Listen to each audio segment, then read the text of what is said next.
नमस्कार। भाग्योदय विचार प्रवाह श्रृंखला की 187वीं 187 कड़ी में मैं आपका हार्दिक स्वागत करता हूं, अभिनंदन करता हूं। आज 24 दिसंबर 2023। बहनों भाइयों, वर्ण बनाए गए थे, 4 वर्ण, ब्राह्मण, क्षत्रिय, वैश्य, और चौथे को मैं राष्ट्र निर्माता, राष्ट्र शिल्पी वर्ण कहा करता हूं। खूब चर्चा होती है, कुछ आलोचनाएं भी होती हैं, अज्ञानतावश होती हैं। ब्राह्मण कई बार बहुत चर्चा में रहता है, निशाने पर होता है। आज कहना यह चाहता हूं कि दुनिया के हर रिलीजन में ब्राह्मण होते हैं, केवल सनातन और हिंदू में ही नहीं। उनके नाम अलग अलग हो सकते हैं। पादरी, बिशप, पोप ईसाइयों के ब्राह्मण हैं, मौलाना, मौलवी मुसलमानों के ब्राह्मण हैं। हमारे एक मित्र वकील साहब बता रहे थे, युवा एडवोकेट हुसैन हमारे यहाँ ब्राह्मण हैं। बौद्ध भिक्षु बौद्धों के ब्राह्मण हैं। हर रिलीजन के ब्राह्मण सबसे ज्यादा सम्मान प्राप्त करते हैं। जापान, कोरिया वाले राजा भी दलाई लामा के सामने झुकते हैं, अपने धर्मगुरु के सामने। वैसे अमेरिका के राष्ट्रपति तक अपने पादरी, पोप के सामने झुकते हैं। हर रिलीजन के ब्राह्मण दान पर निर्भर होते हैं। कोई मौलवी नौकरी नहीं करता, दुकान नहीं चलाता, न कोई पादरी, न कोई बौद्ध, सब दान दक्षिणा पर ही चलते हैं। जो बात हिंदू धर्म के ब्राह्मण को दूसरों से अलग करती है वह है ज्ञान का स्तर। बाकी का ज्ञान उनकी धार्मिक बातों तक ही सीमित होता है। हिंदू धर्म वालों के पास एक पूरा का पूरा पुस्तकालय है। भाई प्रमोद शर्मा की वाल से मैंने पढ़ा था, जिसका मैं सराहक बना, कि हिंदू धर्म का ब्राह्मण ज्ञानी इसलिए नहीं होता कि वो ब्राह्मण है। वो ज्ञानी इसलिए होता है क्योंकि हिंदू धर्म का महासागर उसके पास उपलब्ध है, हिंदू धर्म के ज्ञान का। अगर कोई वेदों को पढ़ता है तो वो ब्राह्मण होने के साथ गणितज्ञ, ज्योतिषी, डॉक्टर, योद्धा, वैज्ञानिक सब कुछ हो सकता है।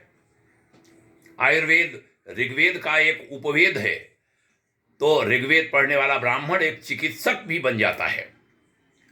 ज्योतिष यजुर्वेद का हिस्सा है, तो यजुर्वेद पढ़ने वाला गणित भी पढ़ता है, एस्ट्रोनॉमी पढ़ लेता है। धनुर्वेद, युद्ध शास्त्र यजुर्वेद का हिस्सा है। इसलिए कोई ब्राह्मण युद्ध कौशल में भी निपुण हो सकता है, हुए हैं, शासन किया है कई कई शताब्दी लोगों ने। संगीत की शिक्षा सामवेद में है, तो सामवेद का ज्ञान अपने आप संगीत का ज्ञाता बन जाता है, सामवेद का ज्ञाता। अगर कोई महाभारत पढ़ता है तो वो राजनीति में कुशल हो जाता है। महाभारत से बड़ा राजनीति का ग्रंथ दुनिया में कोई है ही नहीं। तो यही कारण है कि हिंदू धर्म का ब्राह्मण ऑलराउंडर होता है। हर क्षेत्र में वो झंडे गाड़ता है। दूसरे वालों को अपनी किताब के बाहर कुछ नहीं मिल पाता। ऐसे ग्रंथों के अध्ययन के कारण ब्राह्मण बौद्धिक रूप से बहुत आगे होता है दूसरे के मुकाबले, और ब्राह्मण बुद्धिबल से देश की रक्षा सदियों से करता रहा है, चाहे वो चाणक्य के रूप में हो, विश्वनाथ भट्ट के रूप में हो, बाजीराव पेशवा के रूप में हो, या सावरकर के रूप में, अथवा शंकराचार्य के रूप में, बाल गंगाधर तिलक के रूप में, चंद्रशेखर आजाद के रूप में, पंडित श्री राम शर्मा आचार्य के रूप में, धर्म सम्राट करपात्री जी महाराज के रूप में, और न जाने कितने नाम लिए जा सकते हैं। इसलिए वो सबके निशाने पर भी होता है।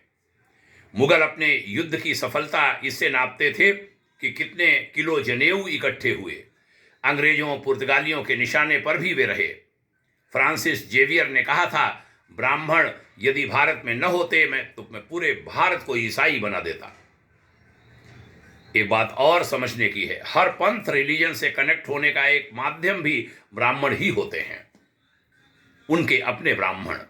जो पूज्य होते हैं, आदरणीय होते हैं, समाज का मार्गदर्शन करते हैं, वो शिक्षक होते हैं। और कहते हैं शिक्षक राष्ट्र का निर्माता होता है। अध्यापक हैं युग निर्माता, छात्र राष्ट्र के भाग्य विधाता कहा गया। बच्चे का जन्म हुआ, आप चर्च, मस्जिद, मंदिर जाएंगे, वहां के पादरी, मौलाना, पंडित से जो भी करवाएंगे वो आप करवाएंगे। विवाह हुआ तो आप उनकी उपस्थिति में करवाएंगे। मृत्यु हुई तो अंतिम क्रिया भी उनकी मौजूदगी में ही करवाएंगे।